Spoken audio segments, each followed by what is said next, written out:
বাস্তুশাস্ত্র এক্সপার্ট শ্রী সঞ্জয় চ্যানেলে আমার প্রত্যেকটা দর্শক বন্ধুদেরকে আন্তরিকভাবে শুভেচ্ছা ও ভালোবাসা জানিয়ে আজকে দর্শক বন্ধু বাস্তুর একটি বিশেষ অনুষ্ঠান আপনাদের সামনে আমি তুলে ধরছি। সেটি হচ্ছে যাদের হাতে টাকা পয়সা থাকছে না, মানে আপনি টাকা পয়সা ঠিক আনছেন কিন্তু আপনার হাতে টাকা পয়সা থাকছে না। কেন থাকছে না, কিসের জন্য থাকছে না জানেন কি? সেটি দর্শক বন্ধু, সেই ব্যাপারে আজকে আমার অনুষ্ঠানটি করা।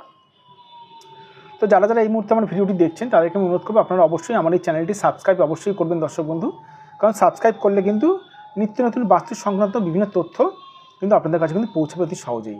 প্লাস শেয়ার অবশ্যই করবেন। তো হাতে টাকা পয়সা থাকছে না, কেন থাকছে না, কিসের জন্য থাকছে না, সেই কারণটা হচ্ছে দর্শক বন্ধু আমার বাস্তু দোষ আছে। দেখে নিন, এখানে এটি আমি চৌকো মতন অঙ্কন করেছি, দেখে নিন। আপনি ব্যবসা করুন কি চাকরি করুন, আপনি টাকা পয়সা হাতে রাখতে পারছেন না। মানে আপনি যদি মাটিতেও যদি টাকা পয়সা যদি মাটির নিচেও যদি রেখে দেন, সেখান থেকে টাকা পয়সা ঠিক উড়ে যাবে। আমি কথার কথা বললাম। এখানে দেখে নিন, যদি আপনার বাস্তুর কোনটা ডিস্টার্ব থাকলে আপনার কীরকম হয় বলে দিচ্ছি। টাকা পয়সার ব্যাপারে আজকে আমি আলোচনা করবো, টাকা পয়সার ব্যাপারেই বলবো। যদি সেই কোনটা যদি ডিস্টার্ব থাকে তাহলে কিন্তু আপনি পাহাড়ের নিচেও যদি কথা পাহাড়ের নিচে ধরুন আপনি টাকা পয়সা জমিয়ে রাখলেন পাহাড়ের নিচে বা পর্বতের নিচে, সেখান থেকেও টাকা পয়সা উড়ে যাবে। ধরুন বাস্তুর এই কোনটা ধরুন কারোর জন্য পীড়িত আছে, ডিস্টার্ব আছে, তাহলে তার হাতে কিন্তু টাকা পয়সা থাকবে না, সে যতই চেষ্টা করুক না কেন।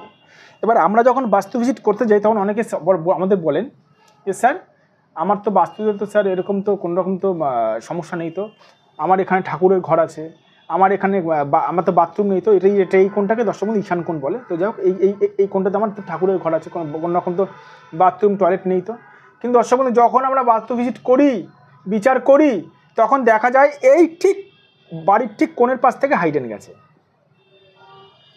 তাহলে কি এই কোণের নিচ থেকে হাইডেন গেছে, হাইডেন থেকে আপনার নোংরা পাস হচ্ছে, মলমূত্র মানে মানুষের পাস হচ্ছে এই হাইডেন থেকে, কিন্তু এই কোণ আপনি ঠাকুরের মন্দিরটা করে রেখেছেন। তাহলে কি এই কোণটাকে ডিস্টার্ব হলো না?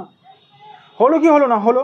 ছোট্ট একটা উদাহরণ দিচ্ছি। ধরুন আপনি এই রাস্তায় ধরুন কোনো দোকানের পাশে ধরুন আপনি ধরুন দাঁড়িয়ে আছেন, এই হয়েছেন আপনি, আর কোনো মানুষ ধরুন ঠিক এই ঠিক আপনার ঠিক পাশাপাশি, ঠিক বেশি দূরে না, পাশাপাশি কেউ স্মোক করছে, এরকম কেউ স্মোক করছে, সেই স্মোকের গন্ধ আপনার কাছেও পৌঁছাবে, আপনি অসুস্থবোধ মনে করবেন, আপনার মেন্টালিটি আলাদা হয়ে যাবে। সেরকম দর্শক বন্ধু বাস্তু, যদি আপনার বাস্তুর ভেতরে কিছু নেই কিন্তু বাইরে এই দিক থেকে কোনো যদি ড্রেন যায় বা এই কোনটাতে কোনো রকম যদি ময়লা থাকে, তাহলে কিন্তু বাস্তুর ঈশান কোণটা ডিস্টার্ব হয়ে গেল। এবার আর একটু বলে রাখি, ধরুন আলমারির মুখটা আরও অনেক ছোটো ছোটো বিচার আছে, কিন্তু এই কোনটাই মেন। ধরুন আমি আলমারির মুখটা ধরুন কোনোরকমভাবে ধরুন এই কোণ বরাবর রেখেছেন, তাহলেও কিন্তু আপনার কিন্তু পয়সা কিন্তু শূন্য হয়ে যাবে, মানে আপনার পয়সা রাখার জায়গাটাতে শূন্য হয়ে যাবে। অনেকে আমাকে জিজ্ঞেস করে থাকেন স্যার আপনি কোনো টোটকা বলুন, আপনি তো ইউটিউবের প্রচুর ভিডিও করেন, আমার দেখবেন কমেন্ট বক্সে অনেকে কমেন্ট করে থাকেন, আমাকে বলে থাকেন যে স্যার আপনি তো প্রচুর ভিডিও করেন কিন্তু আপনি মানে কোনো রকমভাবে টোটকা দেন না। আরে বাবা, বাস্তু বিচার না করে কী করে টোটকা দেবো? ধরুন আমি মেনে নিলাম আপনি আমাকে ফোনে বলে দিলেন স্যার আমার এই কোণটা ডিস্টার্ব আছে, কিন্তু এই কোণটা কতটা ডিস্টার্ব আছে আমি কি জানি? এই কোণে আপনার এই কোণটাতে বৃহস্পতি, এই কোণে বৃহস্পতি থাকে, এই বৃহস্পতি স্থানটা 100% ডিস্টার্ব আছে না 50% না 60%, সেটা আমি কী করে বুঝবো বাস্তু ভিজিট না করে? এখান থেকে বসে বসে কী করে টোটকা দেবো দর্শক বন্ধু বাস্তু ভিজিট না করে? আদৌ বাস্তুর মাটিটা কোনোরকমভাবে সমস্যা নেই তো, বাস্তুর মাটিতে কোনোরকমভাবে দোষ নেই তো, কী করে বুঝবো? এই জন্য দর্শক বন্ধু আমি বারবার করে বলছি, ইউটিউব দেখে টোটকা টিপস করার থেকে কোনো বাস্তুবিদ দেখিয়ে বাস্তুটা ভালো মতন চেক আপ করিয়ে নিয়ে আপনি ভালো মতন বাস্তুতে রেমেডি করান, নিশ্চয়ই এই সমস্যা থেকে উদ্ধার পাবেন। টাকা পয়সা যে হাতে থাকছে না।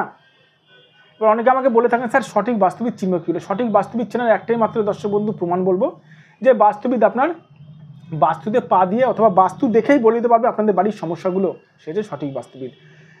তো ভালো থাকবেন দর্শক বন্ধু, সুস্থ থাকবেন। আর একটা কথা বারবার করে বলছি, নিজেরা মন খারাপ করবেন না কোনো রকম। নিজেদের প্রতি আস্থা রাখুন, আর নিজেদের শরীরের ওপর আর নিজেদের মনের ওপর ভরসা রাখুন, নিশ্চয়ই আপনারা সমস্যা থেকে বেরাবেন। কিন্তু একজন সঠিক বাস্তবিক দেখে নেওয়াটা খুবই জরুরি দর্শক বন্ধু। ভালো থাকবেন, আবার আমি চলে আসবো নতুন ভিডিও নিয়ে।